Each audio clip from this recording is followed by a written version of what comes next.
વડોદરા શહેર ward number 4માં Khodiyarnagar વિસ્તારમાં સાવન આઉટલેટના સંચાલક દ્વારા જાહેરમાં કચરો ફેંકતા અને ગંદકી ફેલાતા પાલિકા તંત્ર દ્વારા નોટિસ આપ્યા બાદ દંડ ભરવા માટે જણાવ્યું હતું। સાવન આઉટલેટના સંચાલક દ્વારા દંડ ભરવાની ના પાડતા પાલિકા તંત્ર એક્શન મોડમાં આવ્યું હતું। આઉટલેટ સંચાલકને દંડ ભરવાની ના પાડતા દુકાન સીલ મારવામાં આવી હતી।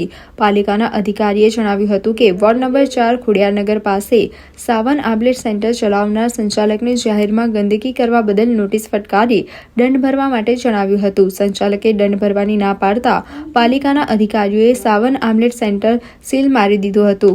આજરોજ પૂર્વ ઝોનના વોર્ડ નંબર 4ના વિસ્તારમાં ખોડિયારનગરથી પાંજરાપોળ જવાના રોડ પર એક સાવન આઉટલેટ સેન્ટર છે જેણે કચરો જાહેરમાં નાખેલો અને અમે લોકો પેનલ્ટી કરવા ગયા હતા તો તે વખતે એણે 2000 રૂપિયાની પેનલ્ટી કરવાનો ઇનકાર કરતા એને જે જાહેરમાં કચરો નાખીને ગંદકી કરેલો હોય સાવન આઉટલેટ સેન્ટરને આજરોજ કોર્પોરેશન દ્વારા સીલ કરવામાં આવી છે। ચોક્કસથી આજે અર્લી મોર્નિંગમાં અમારી ટીમ સાથે જે લોકોએ કચરો નાખવામાં આવેલો એ લોકોની પેનલ્ટી કરી છે અને જે લોકો કચરો જાહેરમાં નાખશે તેને ચોક્કસથી દંડની કાર્યવાહી કરવામાં આવશે।